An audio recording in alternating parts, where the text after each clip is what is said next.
다른 성향 이야기를 좀 한번 추가로 질문을 드리고 싶은 게 그런 거 있잖아요. 막 그루밍 성범죄. 네. 그럼 그루밍 성범죄, 뭐 가스라이팅 이런 단어들도 최근에 되게 많이 나오거든요.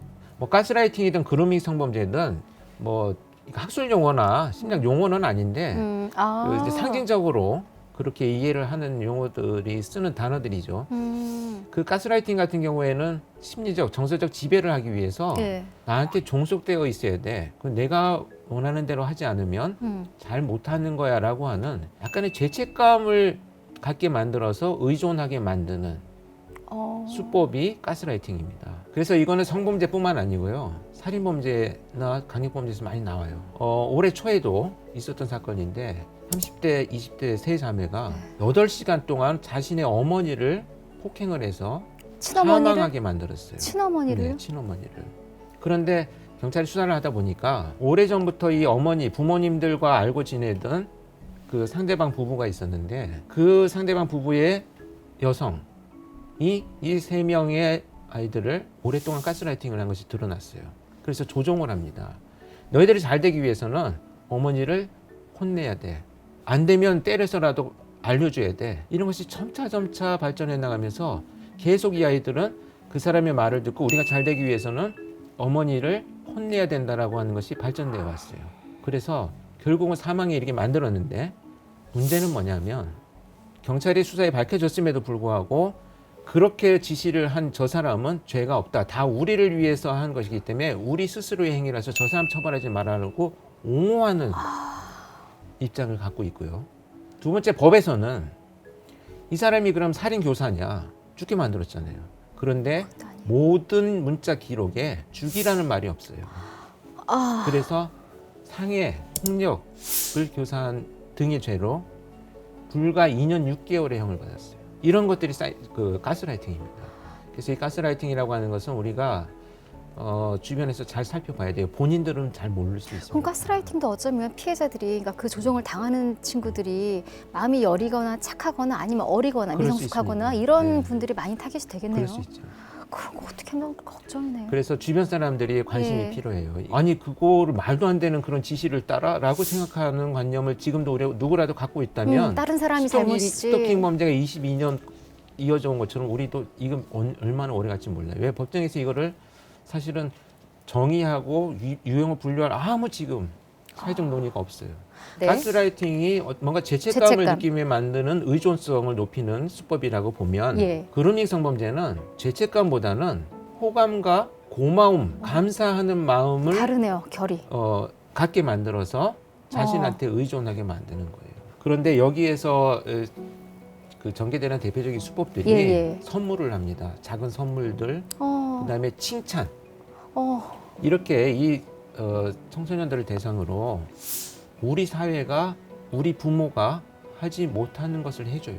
부모들은 그렇습니다. 지금 이 시대를 너무나 살기 힘드니까 아이들이 지금 어떻게 커가는지 우리 사실 잘 몰라요. 관심을 갖고 아이들을 학교 데려다 주고 막 하지만 사실 부모들은 잘 몰라요. 그렇죠. 떨어져 있는 시간도 많고. 떨어져 있는 시간도 많고 그런 대화를 나눌 수 있을 만큼 부모들이 여유가 없어요. 맞아요. 이런 문제들은 결국은 아이들이 누군가에게 애정에 대한 욕구를 바꾸게 되거든요. 그럴 때 옆에서 그렇게 잘해주고 이러면 마음이 열리는 거구나. 조금씩 친절을 베풀면서 친절함을 이용한 범죄가 바로 그루밍 성범죄거든요.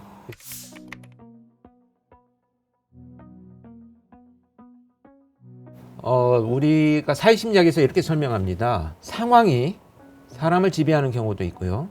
사람이 상황을 지배하는 경우도 있습니다. 그런데 어찌됐건 중요한 건 상황과 사람은 서로 상호작용을 한다는 것이거든요. 여기에서 우리가 주목해야 될 것은 범죄자가 만들어지느냐 타고나느냐에 대한 문제보다는 왜 그 상황에서 누구는 범죄를 저지르고 누구는 범죄를 안 저지르느냐에 대한 생각으로 우리 고민을 바꿔보고요.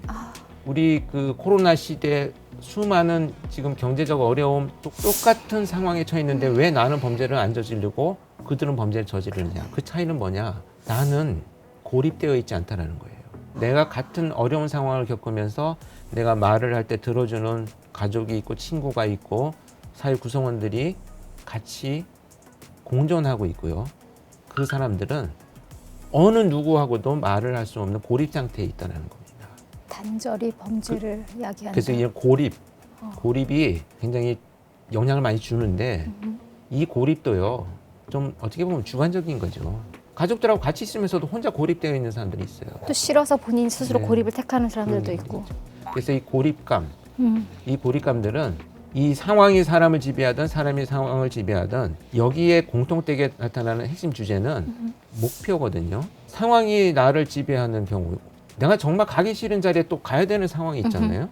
그럴 때 왜 가야 되냐면 내가 이루고자 하는 목표가 있으면 그걸 이루기 위해서 이 상황이 내가 참여해야 되기 때문에 그 목표를 이루는 어떤 방법과 수단이 될 수 있어요. 음흠. 그런데 상황이든 사람이든 무질서해지는 가장 첫 번째 어. 원인은 사람들이 목표를 잃어가기 때문에 그래요. 물론 한국뿐만 아니고 세계적으로 지금 상당히 여러 어려운 상황들을 겪고 있잖아요. 이렇게 되면 우리들이 대체적으로 목표를 잃게 되는데 이 목표를 잃게 되면 어떻게 되냐면 길을 잃어버려요. 그래서 우리가 목표를 잃지 않아야 됩니다. 사회적 환경으로 인해서 내가 길을 잃어버릴 수는 있지만 목표가 뚜렷하다면 잘못된 상황이 나를 지배한다고 하더라도 나를 지킬 수 있어요. 의외로 굉장히 그 철학적이라는 표현으로는 부족한, 인간적이라는 표현도 부족하네요. 정말 이렇게 많은 범죄자들 현장에서 만나보고 그들의 범죄를 분석하신 분만 할 수 있는 말씀을 제가 지금 들은 것 같아요. 그러니까 오히려 그 진단을 듣고 나니 우리가 조금 이 부분에 맞춰서 포커싱해서 노력을 하면 이 사람들을 조금 더 일반적인 사람들 수준으로 올리고 범죄를 예방할 수 있겠다는 생각도 들거든요. 그래서 결과적으로 교수님이 내린 그 진단에 대한 솔루션 어떻게 내려주시겠습니까? 범죄를 예방하려면 예전에는 문단속, 창문단속 잘 했어야 됩니다. 지금은 가스라이팅, 그루밍, 디지털 성착취 범죄를 당하지 않기 위해서 우리 마음 단속을 잘해야 돼요. 내가 목표를 잃지 않아야 됩니다. 그래야 다른 사람을 볼 수 있고 범죄로부터 서로를 보호할 수 있어요. 범죄는 경찰이든 검찰이든 국가기관에서 우리를 보호해주지 않습니다. 우리가 우리를 보호해야 되는 것이 범죄 상황이에요. 그만큼 범죄는 우리 옆에 가까이 다가와 있고 극복할 수 있는 것은 우리여야 됩니다.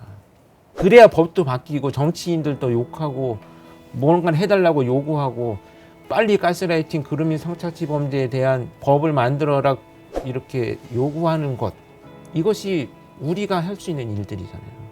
이런 힘들이 절대 다수의 선량한 우리 국민들이 범죄자를 이기는 첫 단계의 걸음이지 않나 이렇게 생각합니다. 뭐 하세요? 박수 같이 치세요. 이 100만 관객들 같이